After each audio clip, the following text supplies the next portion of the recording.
सो हमें हमारा next topic शुरू करना है, दैट इज़ खनक्स एंड सिलसिलास। इसके पहले हम एक और देखेंगे जो हमने पहले पीछे पढ़ा था पिछले वाले में, कि ग्रोथ ऑफ सूफिज़्म, तो किस तरीके से सूफिज़्म आगे बढ़ी। जो कुरान की चीज़ें थी जिनको बोला जाता था कि यही डेफिनेशन है, स्टैंडर्ड डेफिनेशन, ऐसे ही इस्लाम होना चाहिए, ये तरीका है इसको फॉलो करने का, तो सूफीज़ उसमें बिलीव नहीं करते थे। ये मानते थे कि यस, प्रॉफिट मोहम्मद एक परफेक्ट ह्यूमन बीइंग थे और उनकी चीज़ों को फॉलो किया जाना चाहिए, लेकिन कुरान की डेफिनेशंस को लेके इनका अपना खुद का ही मानना था। इन्होंने अपनी खुद की इंटरप्रिटेशन डेवलप की थी और अपने पर्सनल एक्सपीरियंसेस के ऊपर। और जो वो थे प्रॉफिट के जो ट्रेडिशंस थे उनको ये फॉलो नहीं करते थे। यस, उनको अच्छा ह्यूमन बीइंग मानते थे, लेकिन उनके ट्रेडिशंस को फॉलो नहीं करते थे एज सच। सूफिज्म वर्ड की अगर हम बात करें तो सूफिज्म वर्ड कहीं भी इंग्लिश वर्ड है, ये पहले देखने को नहीं मिलता है। इस्लामिक टेक्स्ट को अगर देखा जाता है तो उसमें जो टर्म है दैट इज़ तसव्वुफ। तो अगर स्कॉलर्स की बात करते हैं तो स्कॉलर्स कहते हैं कि ये सूफिज्म वर्ड है वो सुफ से आया है, जिसका मतलब होता है वुल, जो कपड़े वुलन कपड़े सूफी लोग पहनते हैं, वो जो लॉन्ग वाइट सा ड्रेस पहनते हैं वो वुल का बना होता है एंड इट मीन्स सुफ। तो ये वहाँ से आया है। कुछ लोग कहते हैं कि ये सफ़ा से आया है। सफ़ा का मतलब होता है प्योरिटी, और ये सुफ़ा से डेराइव हुआ है। फिर मतलब एक कहते हैं सुफ से, एक कहते हैं सफ़ा से, एक कहते हैं सुफ़ा से, ठीक है। सो वन से सुफ मीनिंग वुल, अदर इज सफ़ा मीनिंग प्योरिटी, और कुछ कहते हैं कि ये सुफ़ा से आया है। जो मस्जिदों के बाहर एक प्लेटफॉर्म होता है जिस पे खड़े होके वो लोग अपना प्रवचन वगैरह देते हैं, मुस्लिम गुरुज जो होते हैं उसको सुफ़ा बोलते हैं। तो प्रॉफिट की मॉस्क में ये एक प्लेटफॉर्म जैसा है जिसको सुफ़ा कहा जाता है, और कहते हैं उसी से सूफीज़ वर्ड निकला है। अब इधर आते हैं, देखते हैं खनक्स और सिलसिलास। तो सिलसिला का मतलब स्ट्रेट अवे होता है कि चेन, जो कि एक चेन के फॉर्म में काम हो रहा है, एक के बाद एक सीक्वेंस हो रहा है। खनक्स कहा जाता है पर्शिया के लोगों को, क्योंकि 11वीं सेंचुरी में सूफिज्म जो बहुत अच्छे से डेवलप हो चुकी थी, उसका अपना लिटरेचर बन चुका था, अपनी सूफी प्रैक्टिसेस थी, वो अपनी तरीके का, मतलब कुरान को उन्होंने अपने हिसाब से डिफ़ाइन कर लिया था, वो प्रॉपर टेक्स्ट बना लिए थे, अपनी सूफी प्रैक्टिसेस वो करने लग गए थे, और सूफीज़ ने अपनी कम्युनिटीज़ बनाना शुरू कर दिया था पर्शिया के अराउंड। उसको खनक्स कहा जाता है। पर्शियन में ये पर्शियन होता है, और पर्शियन वर्ड का मीनिंग है खनक, और इसको कंट्रोल किया जाता था जिसको पर्शियन जो ग्रुप, ये कम्युनिटी जो बनाते थे उसको कंट्रोल करते थे शेख लोग। अरेबिक में शेख वर्ड यूज़ किया जाता है, तो शेख यूज़ करते थे, पीर होते थे, मुर्शीद होते थे पर्शियंस में। और फिर ये जो शेख होते थे या पीर लोग होते थे वो अपने पीर बनाते थे या मुर्शीद बनाते थे, मतलब अपने डिसाइपल्स को बनाते थे, मुरीद्स को बनाया जाता था। मुर्शीद के मुरीद, तो मुर्शीद इज द गुरु एंड मुरीद is his disciples, are his disciples, sorry. और फिर उसके बाद उनके बाद जो अपॉइंट होंगे that will be called as खलीफा। तो सबसे ऊपर जो अभी टीचर हैं, गुरु हैं, दैट इज शेख, जिनको पीर या मुर्शीद भी कहा जाता था। जब वो नहीं रहेंगे, उनकी जो प्लेस लेंगे वो कहलाते थे खलीफास, और इन शेख या पीर या मुर्शीद के जो डिसाइपल्स होते थे उन्हें मुरीद कहा जाता था। और इन्होंने प्रॉपर रूल्स बना लिए थे अपने स्पिरिचुअल कंडक्ट के लिए, कि हम ऐसे फॉलो करेंगे, हम इस तरीके से इंटरेक्शन करेंगे, और हम इस तरीके से भगवान को देखेंगे, भगवान की पूजा, मतलब अल्लाह की पूजा करेंगे, अल्लाह को प्यार करेंगे। और वैसा ही कनेक्शन उन्होंने ले पर्सन से भी बना लिया था, मतलब एक कॉमन मैन और जो मास्टर के बीच का रिलेशन था वो भी ऐसा ही था, इनमेट्स जैसा, कि हम सब साथी हैं, सब एक जैसे हैं। तो अगर सूफी सिलसिले की बात अगर हम करें तो ये सूफी सिलसिला यानी कि जो चेन है वो बनना शुरू हो गई around 12th century. 11th century में इनका टेक्स्ट वेक्स्ट सब तैयार हो गया, सारी चीज़ें तैयार हो गई। 12th सेंचुरी में आके इनकी चेन स्टार्ट होना शुरू हो गई, एक सिलसिला बनना शुरू हो गया जो कि बताता था continuous link between master and disciples. तो जो मास्टर है और उनके जो डिसाइपल्स हैं उनके बीच में एक चेन बनती चली जा रही थी और ये एक अनब्रोकन चेन होती थी जो कि किस चीज़ को लेके चलती थी, स्पिरिचुअल जेनियोलॉजी ऑफ प्रॉफिट मोहम्मद। तो प्रॉफिट मोहम्मद की जो कनेक्शंस थे भगवान से ये उस कनेक्शन पे बेस्ड थी। ये माना जाता था कि स्पिरिचुअल पावर या ब्लेसिंग्स जो हैं वो इसी चैनल के थ्रू उनके डिवोटीज तक पहुंचती हैं। ये जो स्पिरिचुअल जेनियोलॉजी मतलब जो आत्मा से अल्लाह का मिलन है, कनेक्शन है, वही एक ज़रिया है जिससे कि जो स्पिरिचुअल पार्ट्स हैं वो डिवोटीज तक आती हैं।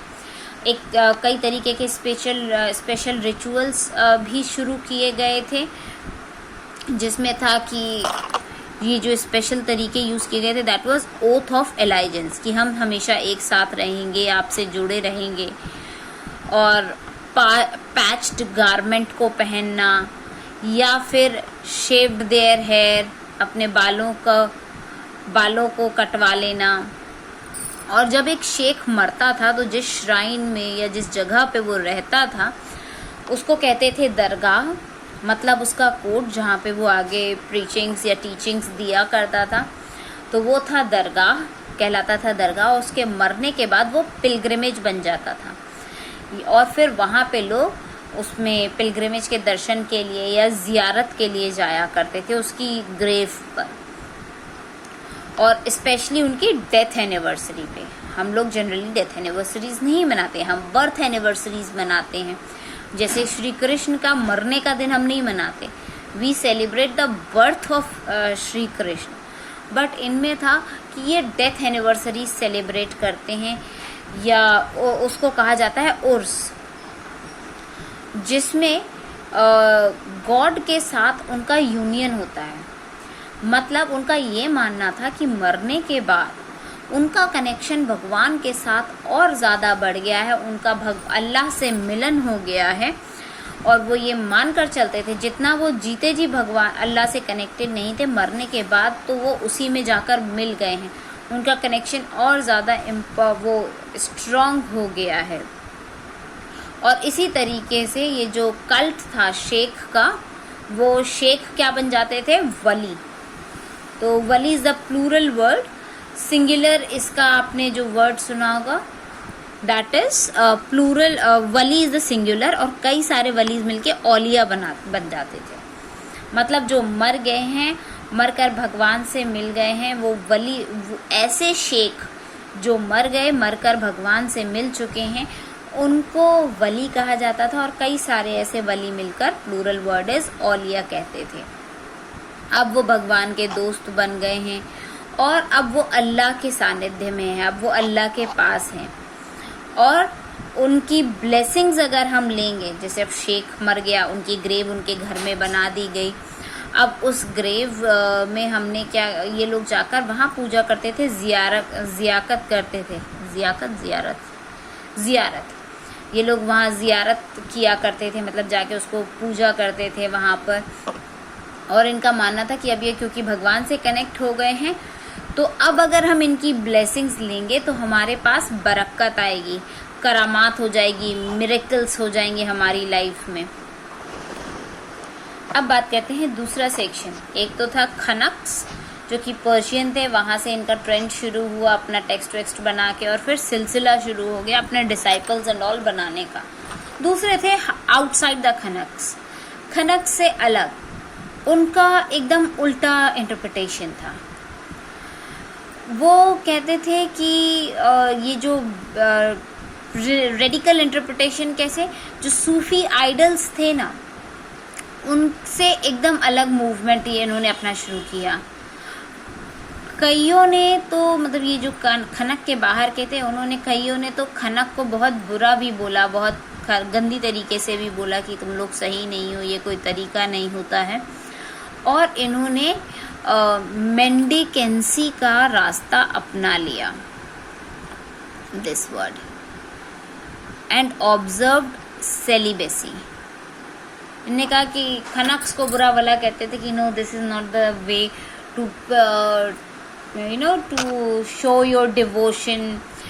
तो ये जो लोग थे खनक के बाहर के लोग, उन्होंने मेंडिकेंसी अपनाई। What is mendicancy? It is एकदम भिखारी वाला चीज, दरिद्रता, कि कोई पैसा नहीं, कुछ नहीं, हम एकदम भिखारी हैं।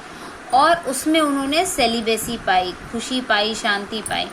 इन्होंने जितने भी रिचुअल्स थे उन सबको इग्नोर कर दिया। और ये एकदम जो आपका एस्टेटिज्म का एक्सट्रीम वाला रीजन, तपस्वियों वाला जो जीवन था कि सब सुख सुविधाएं छोड़ देना, त्याग देना, वो वाला जीवन इन्होंने अपनाया।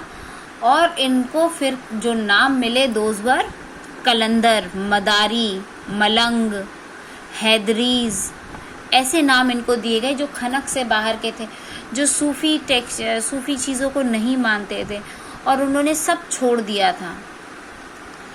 और इनके डेलिब्रेट डिफाइंस की वजह से शरिया में तो वो प्रॉपर रूल्स एंड रेगुलेशंस लिखे हैं ना, इन्होंने सारा का सारा शरिया भी छोड़ दिया था। तो इनको बेशरिया कहा जाने लग गया, क्योंकि ये शरिया को फॉलो नहीं करते थे। तो ये कौन हो गए? बेशरिया। तो दो कैटेगरीज बन गई, बेशरिया एंड बाशरिया। सो दीज कलंदर्स, मदारीज एंड मलंग्स वर बेशरिया। अब ये नेम्स ऑफ सिलसिलाज हैं। तो जो चेन बनकर आ रही थी, तो ये कई सारे चेन जो बनी है या सूफी लीनिएजेस बने हैं, वो उनके फाउंडर्स के हिसाब से बने हैं। जैसे जो कादरी वाला सिलसिला बना है, वो शेख अब्दुल कादिर जिलानी की वजह से बना है कि उनका फॉलोअर्स चले आ रहे हैं। कुछ चिश्तीज़ हैं, तो वो चिश्तीज़ जो शुरू हुए हैं, जो उनका सेंटर प्लेस ऑफ ओरिजिन है, जो अफगानिस्तान में टाउन है चिश्त, सेंट्रल अफगानिस्तान में एक टाउन है चिश्त। तो इस चिश्त से ये चिश्तीज़ बने हैं, इनका टर्म निकला है। Now we'll move on to our next topic, that is the Chishtis in subcontinent. अब सब कॉन्टिनेंट में ये जो चिश्तीज़ थे, इनका क्या रोल था, ये कैसे अपना देखते थे या क्या फॉलो करते थे। ये वो ग्रुप थे सूफीज के जो कि इंडिया में माइग्रेट करके आए थे 12th सेंचुरी के बाद। अभी तक हमने देखा कि 11th सेंचुरी में इनका एस्टेब्लिशमेंट हुआ सूफीज का, और 12th सेंचुरी में जाके इनके सिलसिले शुरू हो गए, चेन बनना शुरू हो गए। और 12th सेंचुरी के बाद इन्होंने पूरे सब कॉन्टिनेंट में फैलना शुरू कर दिया। तो इंडिया में जब ये आए हैं तो वो 12th सेंचुरी के एंड की तरफ आए हैं।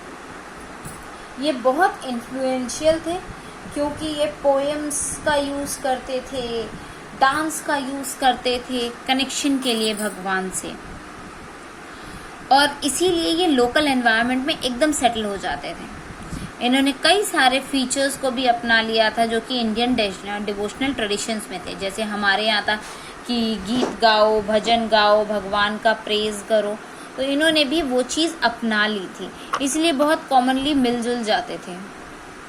अब ये देखेंगे कि चिश्ती की जो खनक चिश्ती थे, उनकी लाइफस्टाइल कैसी थी। इनका सेंटर रहता था सोशल लाइफ। हम जानते हैं जैसे शेख निज़ामुद्दीन चिश्ती थे, जिनकी निज़ामुद्दीन औलिया की ये जो दरगाह है, हम क्या कहते हैं, निज़ामुद्दीन औलिया। औलिया वर्ड अभी हमने पढ़ा, कहते हैं निज़ामुद्दीन चिश्ती की दरगाह है, निज़ामुद्दीन औलिया की दरगाह है। तो वो औलिया क्यों कहलाते हैं? क्योंकि वो हेड थे, टीचर थे, सूफी सेंट थे, जिन्होंने अपने जो डिसाइपल्स वगैरह बनाए हुए थे, तो वो औलिया बन गए थे। और उसमें हम जानते हैं कि शेख निज़ामुद्दीन का जो हॉस्पाइस है, जो कि यमुना रिवर के किनारे बना हुआ है घियासपुर में, और अब तो वो दिल्ली में आ गया है, निज़ामुद्दीन की जो रेलवे स्टेशन है उसके पास में ही है। तो इसमें क्या था कि कई सारे छोटे छोटे रूम्स हुआ करते थे। तो इसमें हम देखेंगे कि चिश्ती की जो खनक थी वो कैसे थी। तो अभी तक क्या आपको समझ में आया द वर्ड खनक मीन्स? खनक इज हॉस्पाइस, पर्शियन हॉस्पाइस अभी हमने पढ़ा था। तो हॉस्पाइस का क्या मतलब होता है? हॉस्पाइस इज लाइक धर्मशाला। तो चिश्तियों की वो धर्मशाला कैसे थी? तो जो शेख निज़ामुद्दीन चिश्ती का जो हॉस्पाइस था यमुना के किनारे घियासपुर में, जो कि अब दिल्ली में ही है, उसमें क्या होता था, इस धर्मशाला में कई सारे छोटे छोटे रूम्स हुआ करते थे। एक बड़ा हॉल होता था जिसको जमात खाना कहा जाता था, जैसे कि हमारे गुरुद्वारा के लंगर हॉल्स होते हैं, तो वैसा एक जमात खाना होता था, नीचे हॉल, और उसमें कई सारे छोटे छोटे रूम्स हुआ करते थे जिसमें जो विजिटर्स आते थे उस पिलग्रमेज में विज़िट करने के लिए वो रुका करते थे, वहाँ प्रेयर किया करते थे।